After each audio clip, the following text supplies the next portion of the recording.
Pemirsa, bagaimana mengatasi masalah radikalisme dan terorisme? Kami telah terhubung dengan mantan Kepala Badan Nasional Penanggulangan Terorisme, Bapak Ansyad Mbaik. Selamat malam, Pak Ansyad. Selamat malam. Ya, Pak Ansyad, menurut Anda apakah konsep dan strategi untuk menghadapi radikalisme perlukah ditinjau ulang?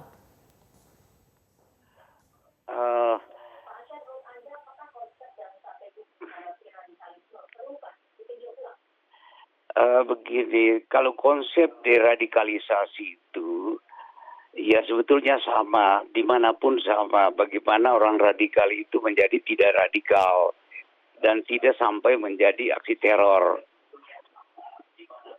Nah, itu konsep dasarnya. Jadi kalau konsepnya itu ya tidak perlu, bahkan justru sekarang harus direalisasikan dan diikuti dengan tindakan tegas. Ya ini tidak bisa hanya dengan himbauan-himbauan, diajak bicara, moderat segala macam. Itu harus diadakan dengan tindakan. Baik. Pak Ansyad, tapi Pak Haidar Nasir, Ketua Umum PP Muhammadiyah mengatakan deradikalisasi ini bukan cara yang tepat untuk mengatasi radikalisme.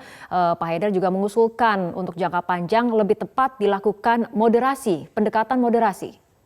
Moderasi itu justru yang sudah gagal ratusan, mungkin sudah ribuan tahun dilakukan dari dulu.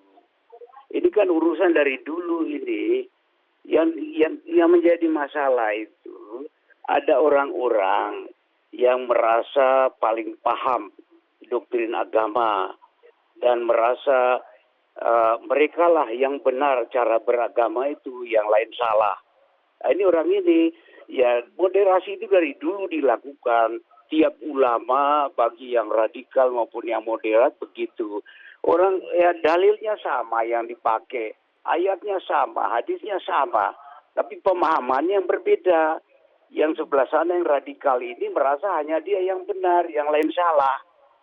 Lah, jadi moderasi itu dari dulu sudah ratusan tahun. Justru sekarang tidak cukup kita hanya dengan menghimbau moderasi. Apa yang mau moderasi sama orang yang pegang bom? Gimana Anda mau berdiskusi? Dikatakan konsepnya adalah mengajak orang-orang yang berada di posisi yang ekstrim untuk kembali ke tengah, seperti itu, Pak Ansyad? Iya betul. Itu saya katakan sudah ratusan ribuan tahun dilakukan oleh para ulama di Arab sana, termasuk di Indonesia. Tapi itu kan gagal sampai sekarang, sampai terjadi aksi teror. Karena ada yang merasa dialah yang paling benar cara pemahamannya itu terhadap doktrin agama itu. Nah, orang-orang yang keras kepala seperti ini, ya bukan saja dalam tahapan diskursus ya.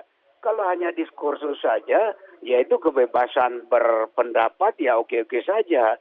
Tapi kalau pahamnya ini yang diyakini, kemudian dengan sudah tujuan, jelas-jelas tujuan mendirikan khilafah, artinya merongrong sudah negara kita kan, ya sudah dengan perencanaan. Anda apakah program deradikalisasi yang ada saat ini sudah efektif untuk melawan radikalisasi itu sendiri?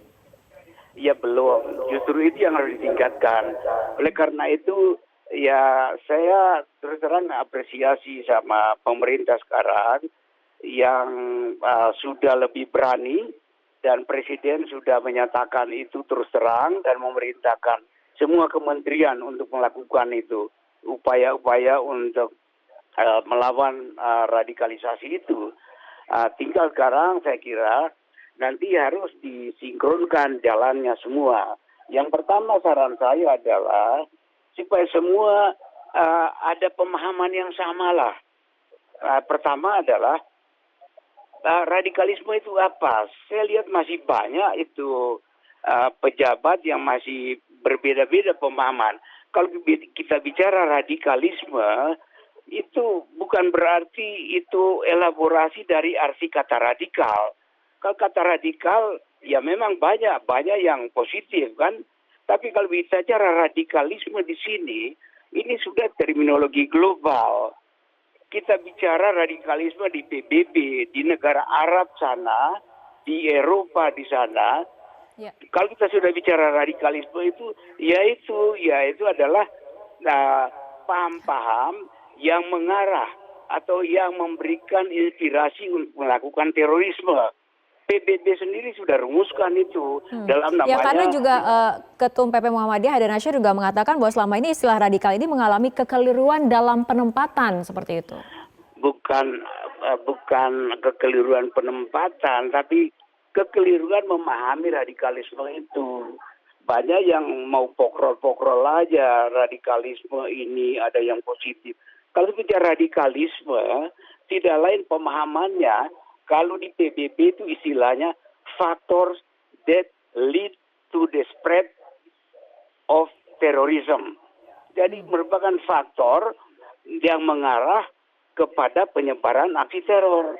Yaitu pemahaman sudah terminologi global itu. Kalau di Saudi Arabia sana, mulai dari Raja Faisal sampai Raja Salman, itu mengatakan, ya terorisme itu buah dari paham radikal. Nah, paham radikal ini dalam bahasa keagamaannya di Riyadh sana oleh para syekh itu menyebut itu paham takfiri. Paham takfiri, kemudian seruan jihad, jihad yang berarti perang. Ya dua ini intinya ini. Baik. Jadi ini yang kita hentikan ini. Oke, tapi kita harapkan memang terus ada perbaikan-perbaikan dalam cara ataupun strategi dalam menghadapi radikalisme itu sendiri sehingga kemudian deradikalisasi dapat berjalan secara efektif dan juga optimal. Terima kasih Bapak Ansyad Mbai, mantan Kepala Badan Nasional Penanggulangan Terorisme telah berbincang bersama kami malam hari ini dalam Prime Time News.